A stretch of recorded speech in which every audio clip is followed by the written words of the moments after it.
Dalawang araw nga po matapos ang salubong sa bagong taon, meron pa rin palang dinadala na mga nasa buga ng paputok sa ospital. Ilan sa kanila nitong bagong taon pa naputukan pero ngayon lang nagpunta sa ospital para magpagamot.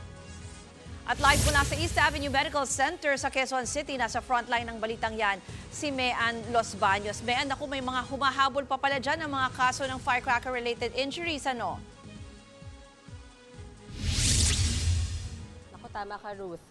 Late consults yung tawag sa mga inihabol na yan. At dahil dyan, umabot na sa 35 ang dami ng mga tinamaan ng paputok na dinala dito sa East Avenue Medical Center. Ruth, mas mataas na yan ng 11 kaso kumpara sa 24 firecracker-related injuries na dinala noong 2024 dito sa East Avenue Medical Center.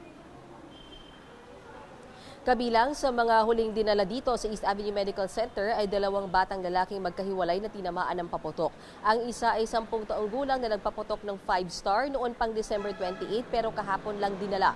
Nagsimula lang sa paltos ang itsura ng tinamaang bahagi ng kamay pero nang dalhin sa ospital, ang bata kahapon ay lumala na ito at nagkanana na ang kanyang kamay. Tinamaan naman ng kwitis sa mata ang isa pang batang lalaki habang nanonood sa mga nagpapaputok noong salubong 2025. Pero kahapon lang din siya dinala dito sa ospital.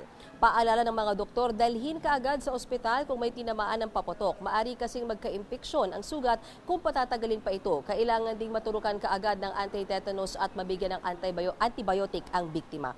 Ruth, may ilan ding mga dinala dito na hinika o inasma naman dahil din yan sa kapal ng usok mula sa mga paputok. Kaya paalala ng mga doktor, mag-mask hanggat maaari para hindi makalanghap ng usok ng paputok. Lalo kapag umuulan-ulan, mas matagal kasing mawala yung usok ng paputok.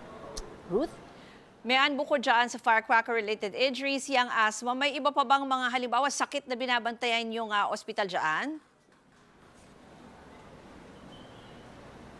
Meron, Ruth, tumataas din yung bilang ng mga naha-high blood na sa stroke during this season. Katunayan dito sa East Avenue Medical Center, mula December 21 hanggang December 31 pa lang, 10 araw, more than 100 na yung cases ng mga na-stroke na dinala dito. Kasi sa haba ng selebrasyon ng Pasko, kaliwat ka ng mga parties, hindi raw maiwasan na napaparami yung kain ng matataba, maaalat at matatamis. Kaya Ruth, paalala ng mga doktor, hindi naman bawal kumain, pero sana in moderation o katamtaman lamang at kung meron ng mga medicines na tinitake ay huwag kakaligtaan niyang inumin. Ruth? Yan po ang Express Report ni Mean Los Baños.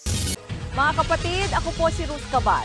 Maging maalam at may pakialam sa mga may init at rumaratsyadang balita sa Frontline Express.